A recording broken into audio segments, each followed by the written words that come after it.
ಆತ್ಮೀಯ H16 news ಅರ್ಥಾತ್ ಥೇ ಸೀತಾರಾಮ್ ನ್ಯೂಸದ ವೀಕ್ಷಕರೇ, ನಾನು ನಿಮ್ಮವ ಎಂ ಆಯುಧ ಮಲ್ಲಪ್ಪ ಜೊತೆ ಅವರು. ತಾವು ಈಗ ಸುದ್ದಿಗಳ ಲೋಕಕ್ಕೆ ಎಂಟ್ರಿ ಹೊಡಿತಾ ಇದ್ದೀರಿ. ಈ ಸುದ್ದಿಗಳನ್ನು ಪ್ರತಿಯೊಂದು ನೋಡೋ ಜೊತೆಗೆ ನಿಮ್ಮ ಅಭಿಪ್ರಾಯಗಳನ್ನು ಹಂಚ್ತಾ ಇರ್ರಿ. ಯಾಕಂದರೆ ಈ ಸುದ್ದಿಗಳು ನಿಮಗಾಗಿ, ನಿಮ್ಮ ಬದುಕಿಗಾಗಿ, ನಿಮ್ಮ ವೈಚಾರಿಕೆಗಾಗಿ, ನಿಮ್ಮ ತಿಳುವಳಿಕೆಗಾಗಿ ನಿಮಗೂ ಗೊತ್ತು. ಜೊತೆಗೆ ನಮಗೂ ನಿಮ್ಮೊಂದಿಗೆ ಇದೊಂದು ಮಾತಾಡುವಂಥ ಜೊತೆಗೆ ಸುದ್ದಿಗಳನ್ನು ಬಿಡುವಂಥ ಕೆಲಸ. ಈ ಕೆಲಸದಲ್ಲಿ ನಾವು ನಿಮ್ಮೊಂದಿಗಿದ್ದೀವಿ ಅಂತ ಹೇಳ್ತಾ ನೋಡ್ತಾ ಇರಿ ಸುದ್ದಿಗಳನ್ನು. ಇದ್ದೇವೆ. ನಾಡ್ದು 11ನೇ ತಾರೀಕಿಗೆ ನಮಗೆ ಆಕ್ಷೇಪಣೆಗೆ ಅವಕಾಶ ಕೊಟ್ಟಿದ್ದಾರೆ. ಮುಂದೆ ನೋಡುವ. ಸರಿಯಾ? ಇವತ್ತು ನಮ್ಮ ಅಸಿಸ್ಟೆಂಟ್ ಕಮಿಷನರ್ ಹೇಳ್ತಿದ್ದಾರೆ, ನನಗೆ 55A ಮತ್ತು 55B ಯಲ್ಲಿ ನಾವು ಕೊಟ್ಟಿದ್ದೀರಾ, ಅದರಲ್ಲಿ ಯಾವುದಲ್ಲಿ ಕೊಟ್ಟದ್ದು ಅಂತ ಹೈಕೋರ್ಟ್ನವರು ಕ್ಲಿಯರ್ ಕೇಳಿದ್ದಾರೆ. ಅದು ನನಗೆ ಸ್ಪಷ್ಟೀಕರಣ ಕೊಡಬೇಕು ಅಂತ ನಾವು ಹೇಳಿದ್ದೇವೆ. ಆಲ್ರೆಡಿ ತಮ್ಮ ಆದೇಶ ಸೆಟ್ ಅಸೈಡ್ ಆಗಿದೆ ಸರ್ ಮೇಡಮ್. ಅದರಿಂದ ತಾವು ಆ ಆದೇಶವನ್ನು ಮುಂದುವರಿಸಬಾರ್ದು, ನಮಗೊಂದು ಅವಕಾಶ ಕೊಡಬೇಕು. ನ್ಯಾಚುರಲ್ ಜಸ್ಟಿಸ್ ಅಡಿಯಲ್ಲಿ ನಮಗೊಂದು ವಿಚಾರಣೆಗೆ ಅವಕಾಶ ಕೊಡಬೇಕು ಅಂತ ನಾವು ಕೇಳಿಕೊಂಡಿದ್ದೇವೆ. ಅವರು ಹೇಳೋದು ಏನಂದರೆ, ನೀವು ಆಲ್ರೆಡಿ ನಮಗೆ ಹೈಕೋರ್ಟ್ನ ಡೈರೆಕ್ಷನ್ ಏನಿದೆ, 55A ಯಲ್ಲಿ ಮಾಡಿದ್ರೆ 55B ಯಲ್ಲಿ ಮಾಡಿದ್ರೆ ಅಷ್ಟೇ ಮಾತ್ರ ಇದೆ. ನಾವು ಇದರ ಬಗ್ಗೆ ನಾವು ಈಗ ಮುಂದಿನ ದಿನದಲ್ಲಿ ನಾವು ಹೈಕೋರ್ಟಲ್ಲಿ ಇದ್ರ ಬಗ್ಗೆ ಹೌದೌದು. ಅಲ್ಲಿ ಏನಾಗಿದೆ ಅಂದರೆ, ಹೈಕೋರ್ಟ್ನ ಆದೇಶದಲ್ಲಿ ಕ್ಲಿಯರ್ ಇದೆ, 55A ಯಲ್ಲಿ ಮಾಡಿದರೆ B ಯಲ್ಲಿ ಮಾಡಿದ್ರೆ ಅಂತ ಮಾತ್ರ ಇದೆ. ಮತ್ತು ನ್ಯಾಯಾಧೀಶರು ಕೂಡ ನಮ್ಮ ಆರ್ಗ್ಯುಮೆಂಟಲ್ಲಿ ಪೊಲೀಸ್ನವ್ರು ಏನು ಮಾಡಿದ್ದಾರೆ ಅಂದರೆ, 97ರಲ್ಲಿ ಎಕ್ವಿಟ್ ಆದ ಕೇಸನ್ನು ನಾವು ಇಲ್ಲಿ ತಂದು ಗಡಿಪಾರ ಅಂತ ಹೇಳ್ತಾ ಇದ್ದಾರೆ. ಇದರ ಅಡಿಯಲ್ಲಿ ಗಡಿಪಾರು ಮಾಡಿ ಅಂತ. ನೋಡಿ, ಒಂದು ವಿಷಯ ಕ್ಲಿಯರ್ ಇದೆ, 13 ಕೇಸ್ ಎಕ್ವಿಟ್ ಆಗಿದೆ. 97-98 ಸಾಲಿನಲ್ಲಿ 1998 ಸಾಲಿನಲ್ಲಿ ಎಕ್ವಿಟ್ ಆದಂಥ ಕೇಸನ್ನು ತಂದು ಇಲ್ಲಿ ಗಡಿಪಾರು ಮಾಡಿ ಅಂತ ಹೇಳ್ತಾ ಇದ್ದಾರೆ. ಅದು ಬಿಡಿ, 2 ಕೇಸಲ್ಲಿ ಬಿ ರಿಪೋರ್ಟ್ ಹಾಕಿದೆ.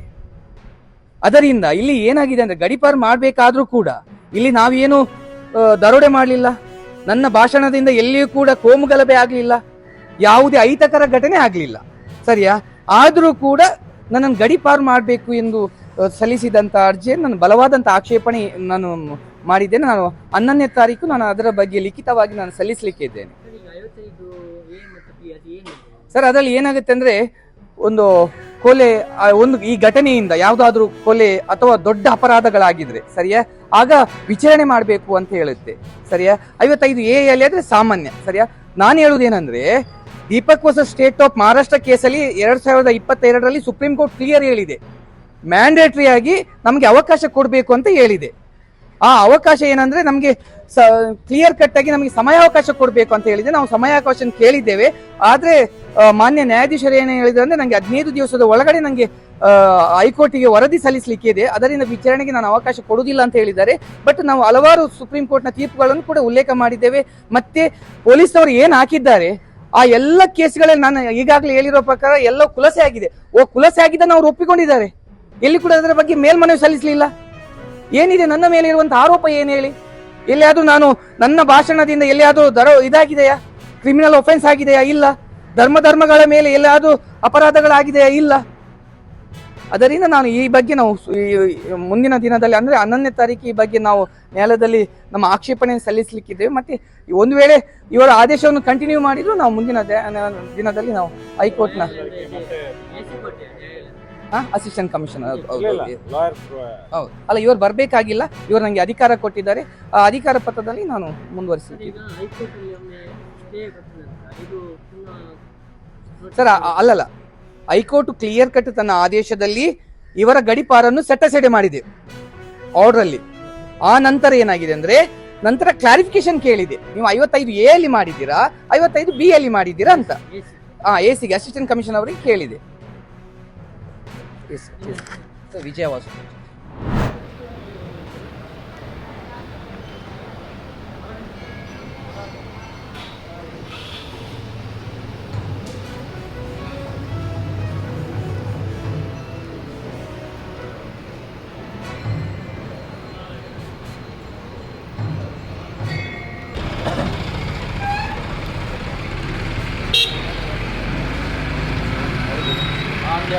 ಹೌದೌದು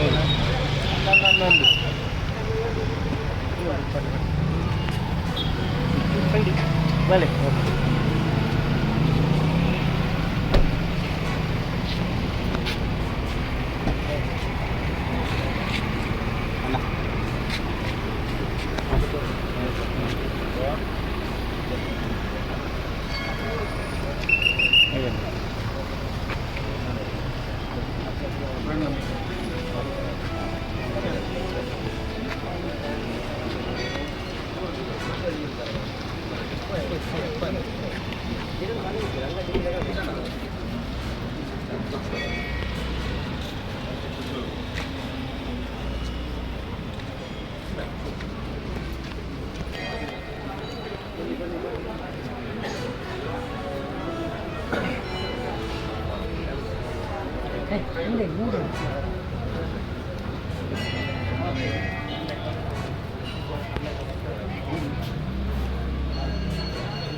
ವಾಸವ ಮಾಡಲು ಮನೆಗಳೇ ಇಲ್ಲ. ಇನ್ಕಿಲಾಬ್ ಜಿಂದಾಬಾದ್. ಸಿಪಿಐಎಂ ಜಿಂದಾಬಾದ್. ಕಾರ್ಮಿಕ ವರ್ಗಕ್ಕೆ ರಕ್ಷಣೆ ಇಲ್ಲ. ಕಾನೂನುಗಳಿಗೆ ಮಾನ್ಯತೆ ಇಲ್ಲ. ಶೋಷಣೆ ಎಂಬುದು ನಿಲ್ಲುವುದಿಲ್ಲ. ನೆಮ್ಮದಿ ಬದುಕು ಇಲ್ಲವೇ ಇಲ್ಲ. ಇನ್ಕಿಲಾಬ್ ಜಿಂದಾಬಾದ್. ಸಿಪಿಐಎಂ ಜಿಂದಾಬಾದ್. ಜಿಲ್ಲೆಯಲ್ಲಿರುವ ರಿಯಲ್ ಎಸ್ಟೇಟ್ ಖಾಸಗಿ ಆಸ್ಪತ್ರೆ ನಡೆಸುತ್ತಿರುವ ಲಾಬಿಗಳದ್ದೇ ಆಡಳಿತ.